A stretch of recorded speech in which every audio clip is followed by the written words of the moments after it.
You're listening to the Meet the Farmers podcast with me, your host, Ben Eagle. Please remember to subscribe to the show wherever you are listening.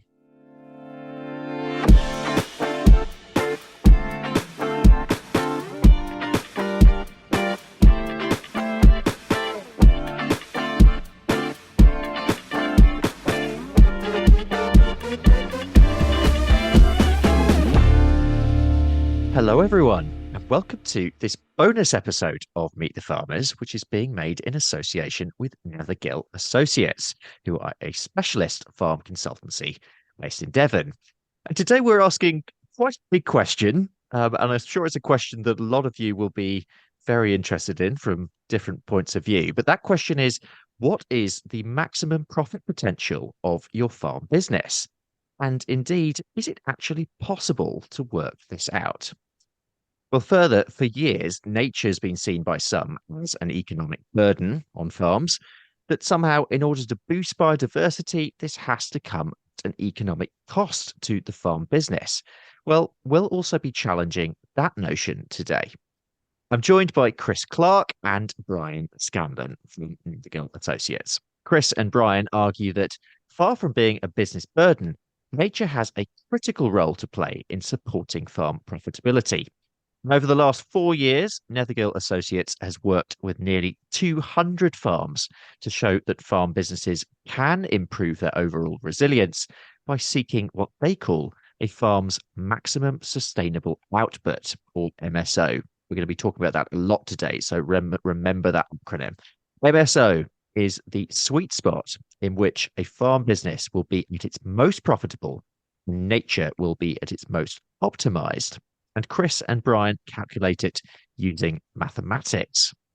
Their research has shown that with high input, high output systems, farms will actually often experience lower profitability or even lack of profitability following support payments. However, once work has been done to ensure a balance between food production and nature, farms become more profitable and nature is also restored. But can you really have your cake and eat it? And if yes, should we be seeing nature and profitability on farms in a different light, especially at a time of policy change in the UK? So I told you that it was going to be a big subject, and it certainly is, but that is what we're discussing today. I'm really pleased to have Chris and Brian with me today. Chris, Brian, welcome to Meet the Farmers. Thank you for doing this with me. Morning, Ben. Let's dive straight in, just so the listeners can get an idea of your backgrounds first of all. And Chris, I'm going to go to you first. Just give a brief introduction to you and your background. But you actually have been on the podcast before, so hopefully long-standing listeners will already know you. Thanks, Ben. I have been on before, but a brief resume is non-generational farmer, following agricultural college, farm manager, tenant, retrained in business management and marketing, and ended up buying a farm in North Yorkshire. We had that farm in North Yorkshire continued, and it is that consultancy which started off working with all sorts of different types of businesses, from subprime mortgages through to logistics, has now concentrates on farm business management. Brilliant, nice and succinct. Thank you. And Brian, you have quite an interesting background, especially for this podcast. We don't have many people with your background on here. I'm not a farmer. I'm a mathematician who has had a career in industry and banking. Chris and I have worked together over the years and worked on quite a few interesting farming type issues. My industrial background covers steel making, jet engines, and heavy construction, civil engineering, and process engineering. Excellent. And stay with us, listeners, because you will see how all of this is relevant. Chris, you did mention Nethergill Associates, and you're then the consultancy, but just give us a little bit more detail again before we get into the guts of this, of your main focus as a consultancy. Well, it was a general business management consultancy, but for the last 5 or 6 years, we've concentrated on one aspect, and that is the profitability and the success of farm businesses. And we have developed a series of algorithms. We've developed a series of stratagems that allow farm businesses to make decisions to where they go next and what the likely effects of those decisions are. So we concentrate entirely on farms these days. Within those farms, we do other things quite often. We look at the diversification. We're working with several farms at the moment on farm shops or online selling of various farm products.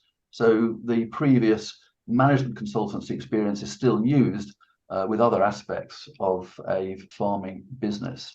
But you mentioned that we've done 200 farms, nearly 200 farms. Well, we're now over 220. And we have contracts coming up for probably 50 more before the end of the year. Wow, you're busy guys. So we're going to go on mostly today to talk about MSO, maximum sustainable output, and your business analysis model, I suppose, in detail. But let's start by focusing on the problem, in inverted commas, namely struggling farm profitability as well as declining nature value, which are two things that certainly within the farming sector we hear about again and again and again. They're topics that we talk about a lot. So when and why did you get to the point when you decided that you needed to put this focus? You've already said that's a large focus of your consultancy now, Chris. Although the consultancy was running when we were farming in North Yorkshire, we were also farming. And when we bought the farm, we did all the cash flows and all the budgets that farmers were supposed to do, and that I was taught to do, and that I had honed in my business management experience. What was really concerning was that we couldn't make any money out of sheep and beef. We tried all sorts of things, different feeds, different fertilizers, different this, different that. And then we tried reducing our output. And as we reduced our output over a period of time, we found that the profits went up, or if I'm really honest, the losses went down. We were in the Yorkshire Dales, quite a large BPS in those days, and quite a large high level stewardship. But the farm wasn't making money. The actual farming business wasn't making money. So without the support, we would have struggled. So that is what got the whole thing going. And I went to Brian and said, look, this is what's going on.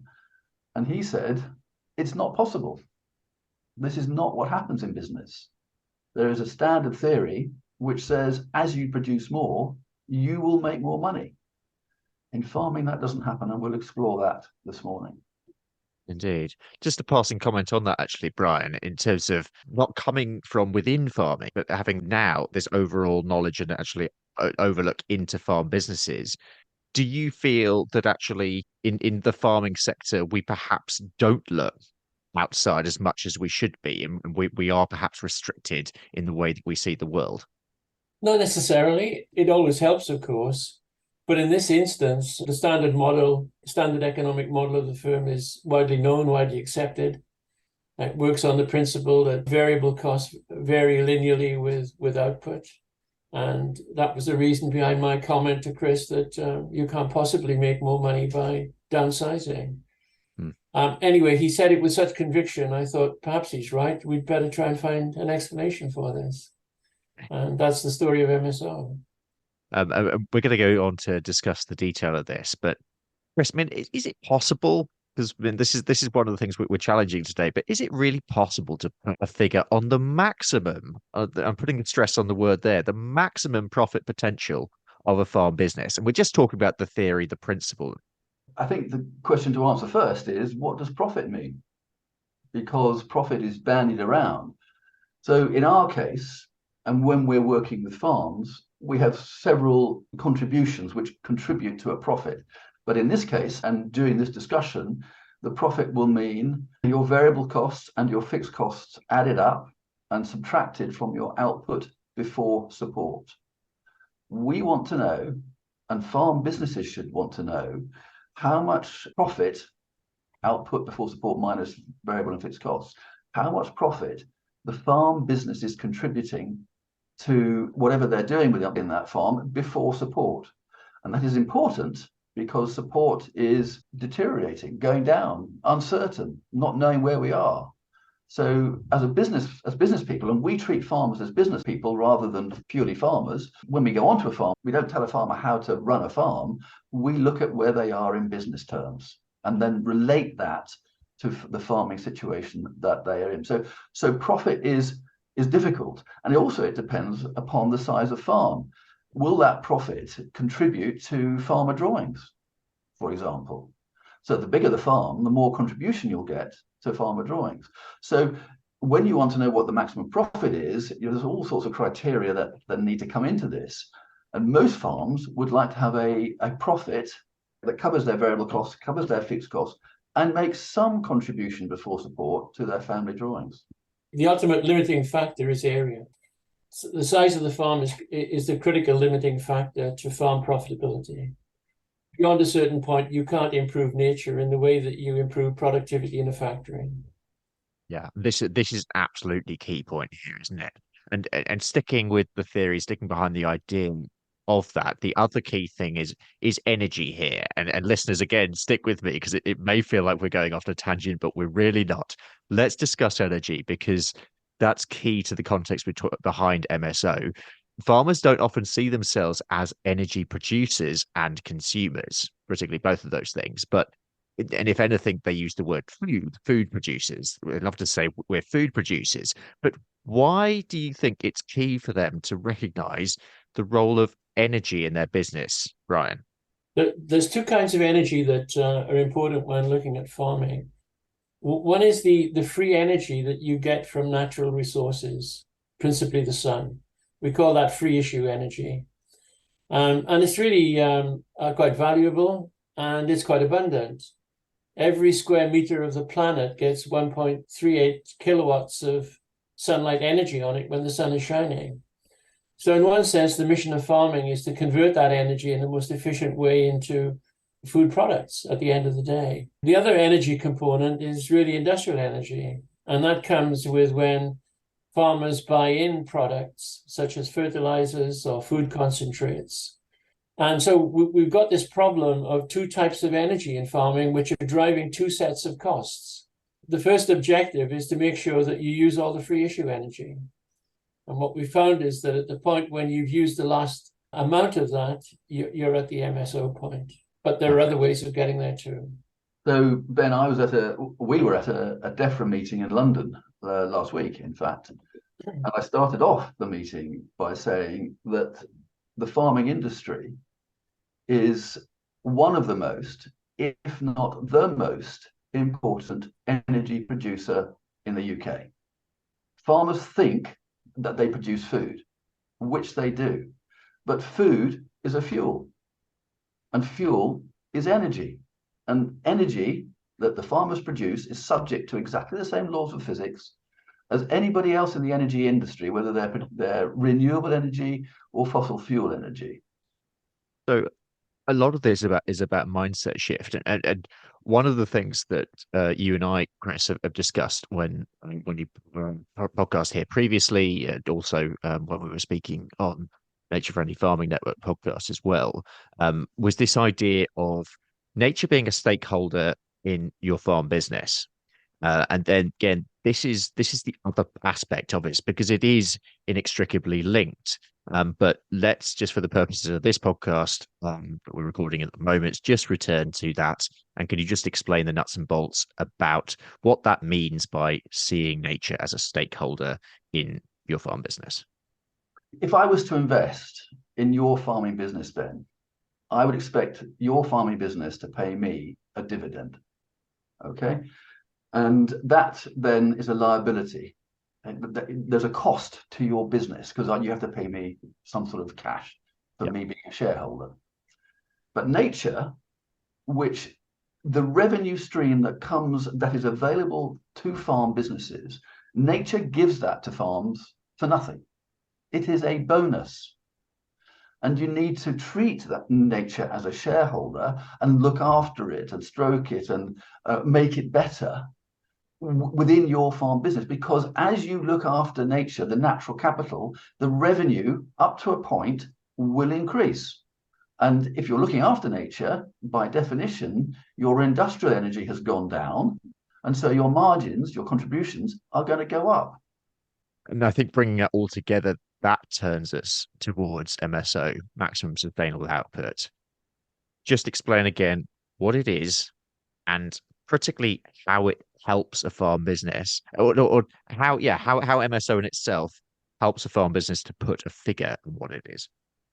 Well, let's go back to what Brian was saying earlier about the standard economic theory of the firm. That does not apply in agriculture. And then it doesn't matter whether you're dairy or an arable or lowland, upland livestock, or whatever it is, it does not apply in agriculture. And we'll come on to that in a bit more detail.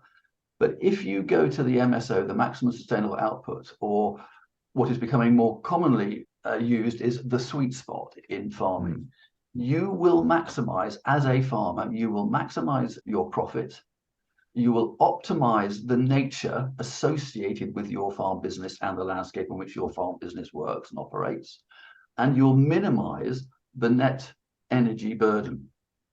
So there are three really strong statements which people find difficult to absorb, but you'll be more profitable, you'll optimize nature, and you'll minimize your energy burden.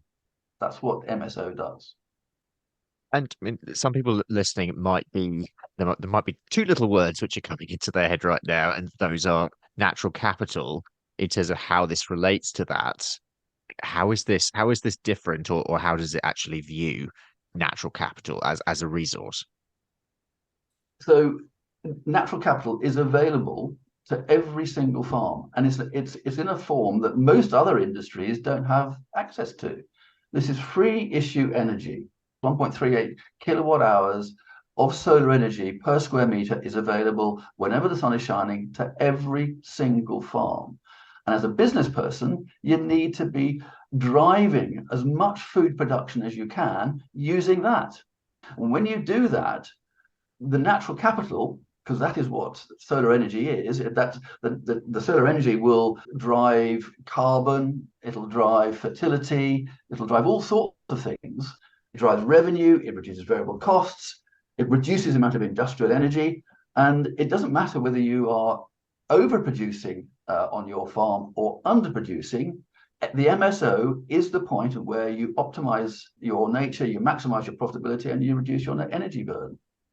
It might at this point, Ben, be useful to reflect on why farming has a different model to the standard model. Essentially, what we've done is to split what was thought to be a single linear variable cost into two components. One we've called productive variable costs, which are those costs associated with working with nature. And the second set we've called corrective variable costs, which are those associated with substituting for nature. In a shorthand form, the PVC's productive variable costs are all to do with free issue sunlight energy. And the CVCs, the correctives, are all to do with the inputs of industrial energy. In a logical business operation, you would exploit your PVCs until they run out, and then you would incur your CVCs.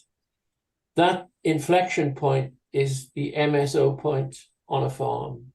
Natural capital has to have, if it's capital, it has to have a value. It's no good talking about capital in qualitative terms, because you run into problems like how many worms equal a lapwing. Capital is a sterling value issue. And what we can say is that the primary natural capital on a farm is the pre-support revenue minus its productive variable costs, which is an income stream. And for that income stream to be capitalized by turning it effectively a price earnings ratio into a capital sum. That's your natural capital, your primary natural capital. And what you find is that as you work with CVCs and as your administrative costs come in, you are continuously attenuating that natural capital on the farm. So the mission is to preserve as much of it as possible. Chris, Brian's given us an insight then into some of the equation, I suppose, behind what you're doing. But for any listener out there who's thinking, okay, so if Chris and Brian come out onto my farm and they're analyzing my business, what are they actually going to be doing? What's the process? Can you just take us through that? It's actually relatively simple. Every farm, every business will have a set of statutory accounts. But those statutory accounts produced by chartered accountants are there to mitigate a tax liability. They aren't there really, shouldn't really be used, although farmers do use it, as a business management tool. The key is, while these statutory accounts are there to mitigate tax, they aren't primarily there to drive business decisions to increase profit. So we create a set of management accounts, and we do that through creating a hierarchy. So we look at the output of a farm and we take the support off that, if there's anything within that revenue line, and put it back in later on. So revenue without support, we then look at the variable costs, and those are split into two, as Brian has just described.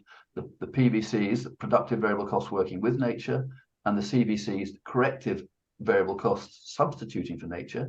And as an aside, they're called corrective because farms use that industrial energy, those CVCs, to correct for the disadvantages on that farm, whether it be elevation or latitude or precipitation or whatever it is. So you take your output, pre-support output, subtract your variable cost, and you have your first contribution. Now, 18 to 20% of the farms that we have reviewed are negative at that point, pre-support. And because they don't have this hierarchy of contributions in place, and their support is also in the revenue line, they don't understand that their business is in real trouble. And there could be an argument that this business should not be supported because it is fundamentally flawed. So once you've got your level 1 contribution, you then take the fixed costs off. So you then end up with a second contribution. And at the moment, 200 plus farms, 80% of the farms do not have a positive contribution, second contribution, which is output minus variable costs minus fixed costs. 80% do not have a positive contribution before support at that point. They have no contribution to the family drawings, to finance charges, capital expenditure, no contribution before support. The whole industry has been predicated, which has been encouraged by accountants, to base your business on farming the support. There's every chance in the future that we will not be able to do that. And farmers, in our view, should be taking control of their business, taking control away from the state, putting it back in the hands of farmers themselves. I mean, that is quite an astounding figure, isn't it? And clearly you haven't been, in terms of time, you haven't been doing this for that long, really, in terms of working with clients. But those that you have seen, once a client has that knowledge on a practical basis, how are they then able to create a framework to improve that situation? So, as I said earlier, it's very hard for us to go into a farm and tell them how to farm. They've been farming it quite often for generations. Yeah. They've forgotten more than we'll ever know about farming on their farm. So we tell them where their business is. We will produce findings and conclusions. We can work and do work with farmers on the recommendations.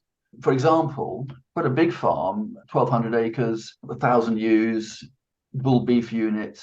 Their problem started 4 or 5 years ago when they couldn't transfer their existing HLS into a new HLS.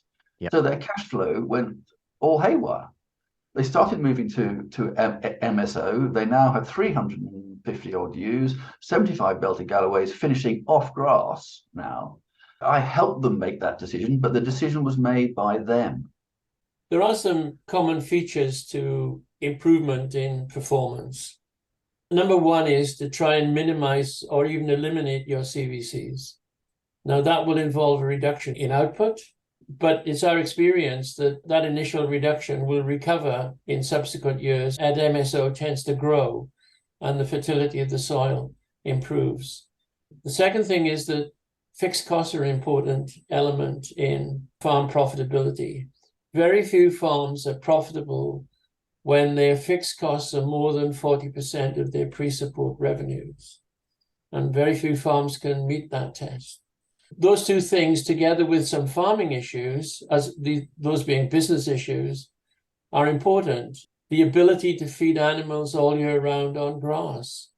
The likelihood that native breeds do better than other breeds. These are other farming factors that will come into profit improvement on a farm.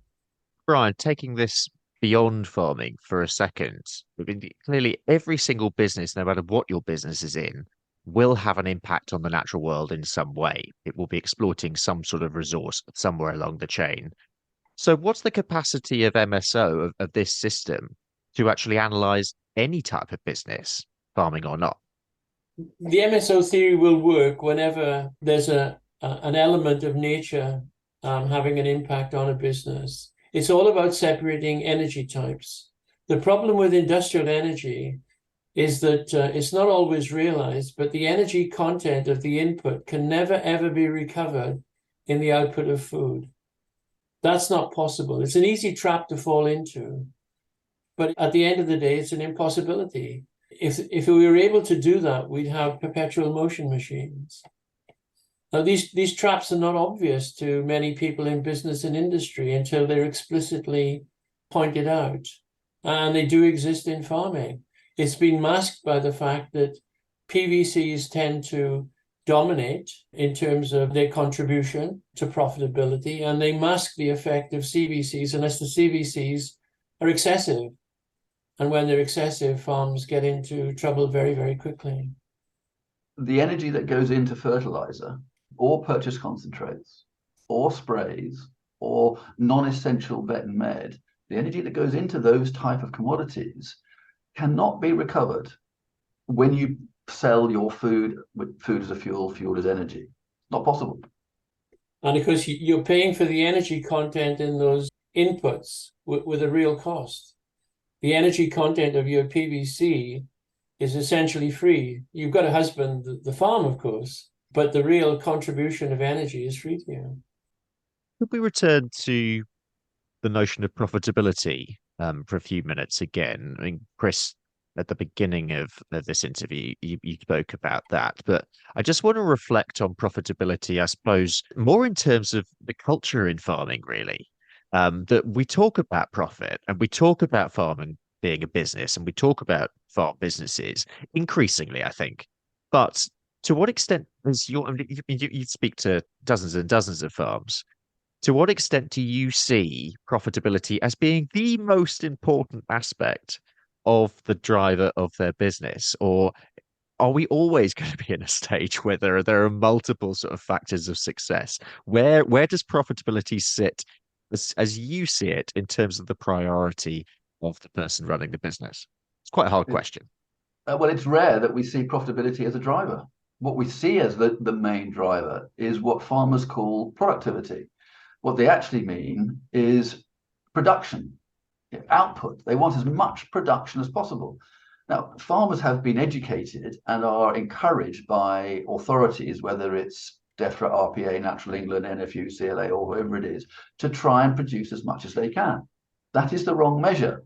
But because we have that production measure, farmers use a yardstick of how many weeds in my field, what do my walls look like, what's the fencing like, what cattle have I got, what cereals are I growing, what do my potatoes look like?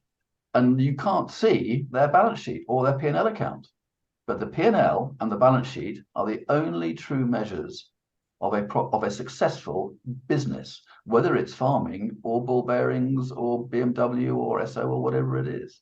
Profitability is much more fundamental than many people realize, in the sense that without profitability in the farming sector, you have no real food security. And food security is not thought of typically in terms of profitability. But in fact, profitability is the bedrock on which food security is founded. If we have an industry which is inherently unprofitable, which we do, 80% don't cover their variable and fixed costs before support, then we cannot have a successful food security process. It's not possible because farming is inherently unprofitable. Point in itself, a lot of listeners are going to be reflecting quite deeply at this point. Let's reflect a bit on where you've come from over the last few years or so. I think with COVID in between, it's sort of skewed the viewpoint, doesn't it? But Chris, back in November 2019, you published a report funded by the RSPB, the Wildlife Trust, and the National Trust, which was titled Less is More: Improving Profitability and the Natural Environment in Hill and Other Marginal Areas. Can you just take us back to that report, what you learned from that, but critically also reflecting since? What have you learned since then to bring us up to date with those particular ideas? So we've covered a lot of what was in that report and what we now know. We probably covered that already, but in summary, we talked about PVCs and CVCs for the first time. We didn't at that time understand the energy burden that farmers have to carry. But we looked at the profitability of farms and the hierarchy of contributions we've already talked about. It did concentrate on upland farms in the north of England. And it was quite controversial. It created quite a stir. And we are still getting inquiries based on the publication of that report in 2019. Congruent to that, we've got a couple of reports coming out. Well, one report and a paper that is also coming out to be a peer-reviewed paper later this year to go through all this stuff. But subsequent to that report, we now calculate on farms 2 additional elements, well, maybe 3. Firstly, we understand leverage. We understand what is the most important thing that a farm business can do to become more profitable. We understand that the marginal cost analysis that the industry has undertaken for the last several decades doesn't work, and you have to go to an evolution of unit costs. And marginal cost analysis only works if you have linear variable costs, and in farming we have non-linear variable costs.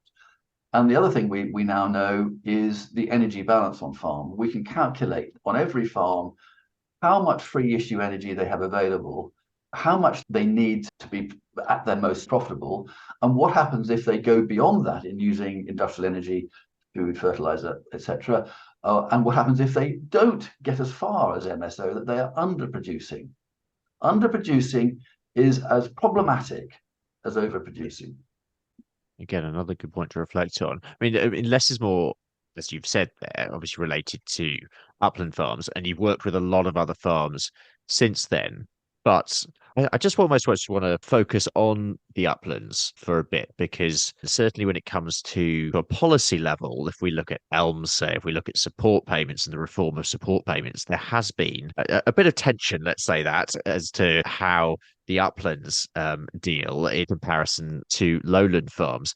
When it comes to MSO, how democratic is this as a process in terms of, obviously it's going to enable you to understand, like you were saying there, it's putting a figure on your free issue energy. But to what extent, if you look at a farm business through MSO, does this provide really more of a level playing field in terms of understanding your business when you're comparing upland and lowland farms?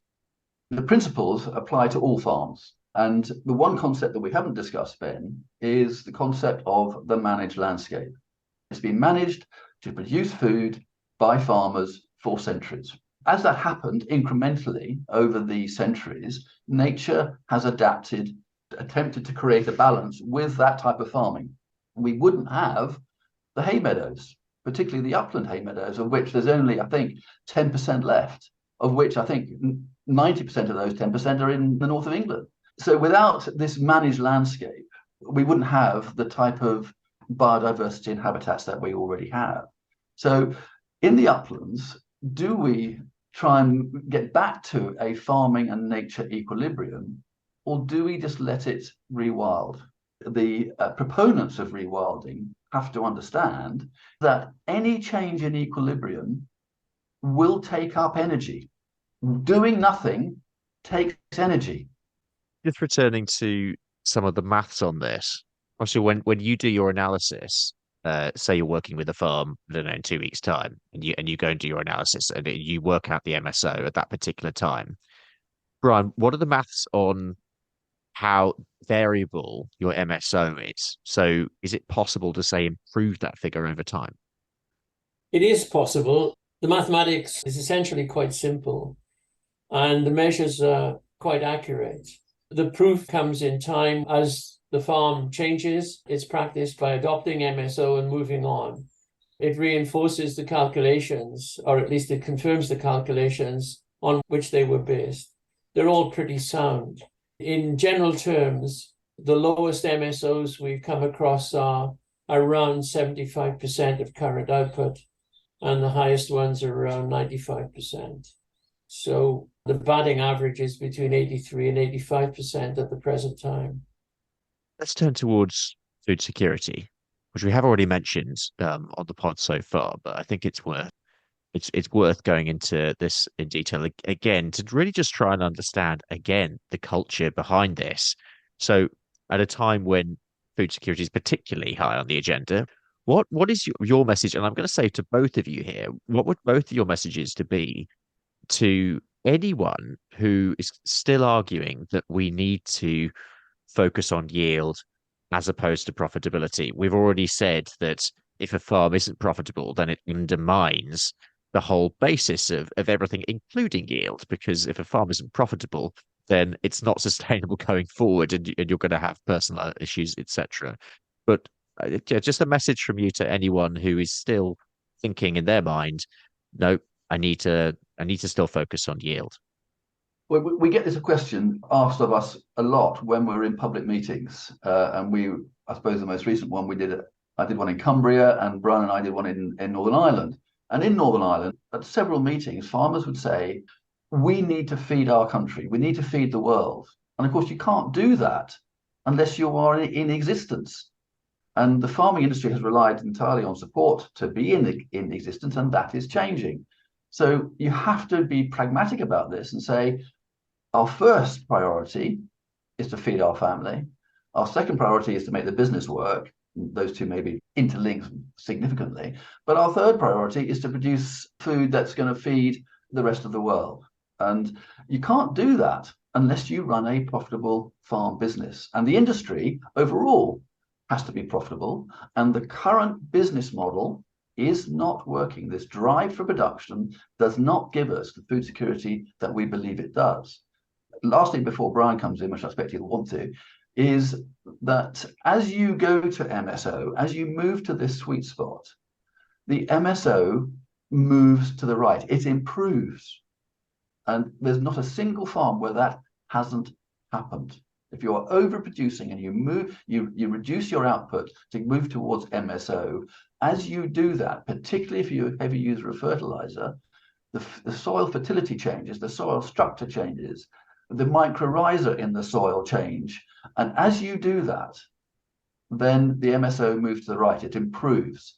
And so for farms that we did MSO calculations on 3 or 4 or more years ago, they never achieved they never got to that low point of MSO that we calculated because everything began to improve. And we now have farms that are 95% of their output with no fertilizer use, for example. And we have an example of that. We worked on 37 farms in North Wales, where without any knowledge of what we were going to find, we found that the farms that had never used fertilizer were more profitable than the ones that were using fertilizer, and their dry matter per hectare was nearly, if not as good. Brian? Yield's quite important in all businesses, but in farming, it's a question of looking for the yield through husbandry, not through additives. That's the critical difference. In many ways, it seems to me, when nitrogen is dumped onto the soil, artificial nitrogen is dumped onto the soil, it has all the characteristics of monetary inflation. The plants can only use a certain amount of it. In using the fertilizer, the nitrogen, it'll take it from the easiest route available, which is what's dumped on the soil. It neglects to take nitrogen out of the earth or out of the atmosphere. And there's a limit to it. And the more you dump on it, the more you realize that the output doesn't grow. It's just like inflation. If you start printing money, all that happens is prices go up. And that's exactly what's happening in farming. How does this work with, say, a contract farming operation where you have a profit share between your contractor and your landowner, which there's still a significant proportion of people running along these lines, which has worked well, depending on your viewpoint, within the subsidy framework. If you look at that within an MSO model, how does that benefit both parties or not, as the case may be, Chris? It's entirely dependent on the share farming agreement. There's no standard share farming agreement. And some share farming agreements don't work. They either in favor of the landowner, usually in favor of the landowner, rather than the share farmer. And occasionally the landowner isn't getting enough out of it, but that's rare. But anything that can increase the utilization of farm machinery has to be good. and we see this where farmers get together and collaborate on farm machinery, their fixed costs are significantly less than the average. So the average that we have, Brian was talking about, you need to be aiming for 40% of your fixed costs as a percentage of your output, your pre-support output. Our average is 68. And we see all sorts of farms, including arable farms, way above 80 or 90%. But we also see collaborative farmers way below 40, going down to even 30% of their output. So if you can increase your utilization of farm machinery, you will be better off. And share farming does tend to do that if you can increase the acres. Have you done any modeling yet on the potential for this if it were to be rolled out on a much, much broader basis in terms of what the impact actually on the industry would be? If you go to MSO, there's going to be significant problems if we all did it all at once, because there would be a reduction in output for a period of time, and maybe we can't afford that. Again, we were discussing with DEFRA last week that there should be funding for transition from where farmers are now to where they need to get to at this sweet spot. Now, whether that actually happens, who knows?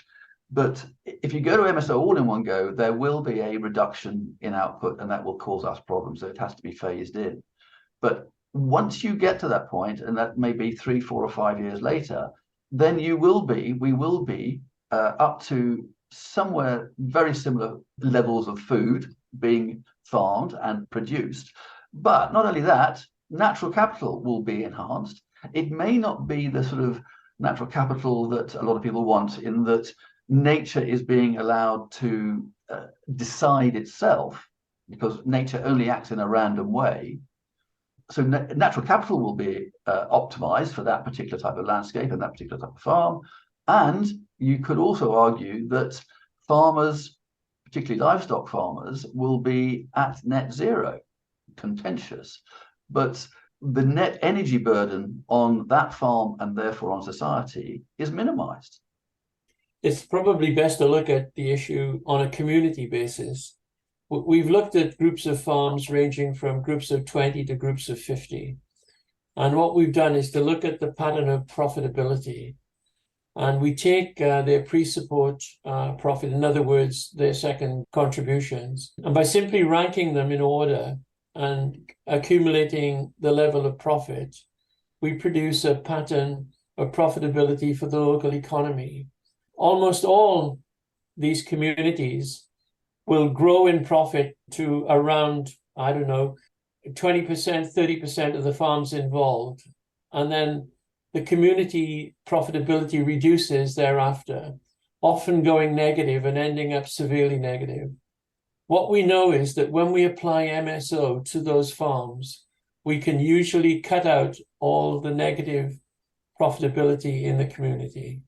That's the potential that we can start to offer. Yeah. And what's important there, Brian, I think what you've alluded to is about this wider benefit. So in terms of economy, ecology, and community, because for any non-farming listeners out there, or perhaps I'm thinking specifically here of any policymakers who might be listening into this, who might be thinking, well, you know what, it's up to an individual. If we're talking about a farm business here, which is quite right in many ways, in my view, it's up to that individual farm to take hold of their own profitability in order to survive into the future if you're taking a free market approach. But here we're actually saying that this is broader than this, that actually if we can actually improve profitability across farms, there's the potential for many more benefits. So in the context of post-Brexit UK farming policy landscape, and we talk about transition, we're still in some ways not entirely sure what we're transitioning towards, but this could be a benchmark. Why might MSO be relevant in policy context still, and why do you still want to have these conversations with policymakers? First of all, I think MSO could be used as a target for the award of grants and support. If farms were incentivized to get to MSO with increasing incentivization for the closer they get, that would be very valuable. It would also work very well if the incentivization for those above MSO was greater than those below MSO. Being below MSO is a bigger problem at the end of the day for food security and other things, and particularly in the sense that people below MSO are wasting natural resources by not using all the free issue energy available to them. And I think in farming, that must be the number one priority. Use what you're given free and make the most of it. Absolutely. And as I said earlier, we're being offered as farmers productivity support. We're being offered support to create a particular type of habitat or biodiversity. It is really quite problematic when you actually see what has happened over the last 30, 40 years. Biodiversity trends, despite the environmental payments that have been offered and taken, biodiversity trends are still downwards. That is because we haven't understood that actually natural capital, biodiversity, will randomly decide, will randomly create the right habitat for that particular farm in that particular landscape. Until we understand that nature is random, and if we want a particular type of biodiversity, it will require additional energy to maintain that type of biodiversity. This is also one of the traps of the physics of energy, which hasn't emerged in farming. You cannot go back to an original starting point, ever. Nature won't let you do it, and there's never a process for doing it. All you can do is go forward to a different place. And that's quite a different concept. And that different place will not be predictable because nature gets there by a series of random steps, many of which are determined by its starting conditions. There are very few weapons available to predict the outcome of these processes. And what that means is that they can be disappointing. And if they are disappointing, there's a tendency to interfere to move them towards the pattern that was originally intended. Well, that's making the whole thing worse because you're now throwing even more energy at the problem than you started with. We're going to finish the show in the usual way. Because even though this is a special episode of Meet the Farmers, it's still Meet the Farmers. So we're going to finish with the same two questions. I'm going to ask each of you one of these. Brian, I'm going to ask you, what would your message to the public be based on all this? With a non-farming hat on, I think the public have to understand much better the contribution that farmers make and to help them see their role as being part of the energy sector, and to be sympathetic to any kind of initiative and program which helps to make farmers more profitable. It's the ultimate underwriting of food security. And Chris, a message to farmers from you. Well, not quite as succinct as Brian, I'm afraid. It's a summary, really, of what we've talked about. Measure success by your profit before support, not output before support, and move towards this sweet spot. Move to MSO, reduce your industrial energy, and you will be more profitable and nature will be optimized. Secondly, we do see that farmers that take this move are pilloried to a certain extent by their neighbors or by their farming friends at the auction mart or in the grain store or wherever it is. And because those farmers who are doing the teasing, if you like, cannot see the P&L account, they don't understand the effect of that business. So don't worry about the criticism that you might receive. If you're going to get the support, understand what you're going to use it for and use it for the right thing. I think the farming industry needs to be lobbying DEFRA for transitional support from wherever the farm businesses are now to where they need to be at their most profitable, to optimize nature and to minimize that net energy burden. I think for me, it's going to be a big thing I'm taking away from this is actually, which I wasn't expecting actually at the end of this, but it is first and foremost, this is largely about culture shift and the way that we think about our farm businesses, the way we think about where we're going and our priorities. But priorities for nature, yes, which is the big debate that we're having as a society today and in the farming sector, but also other priorities, whether that's community, whether that's family, whether that's what else we need for our own business. And driving all of that has to be at its absolute cusp. Profitability. And I think MSO provides a really interesting way of looking at this. And certainly any listeners who are interested in finding out more, please do go and check out Nethergill Associates website. That's nethergillassociates.co.uk. And I'm sure, Chris and Brian, you'd be willing to speak to anyone further on the subject. Absolutely. Well, that is all we have time for today. We will leave it there. But huge thanks to my guests, Chris Clark and Brian Scanlon from Nethergill Associates.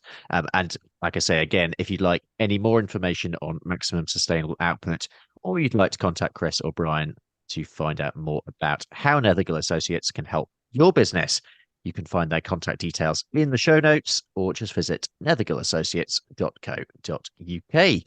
I will see you for another episode soon. For now, though, I'm Ben Eagle. This has been Meet the Farmers. Thank you very much for listening, and I hope you all have a great week.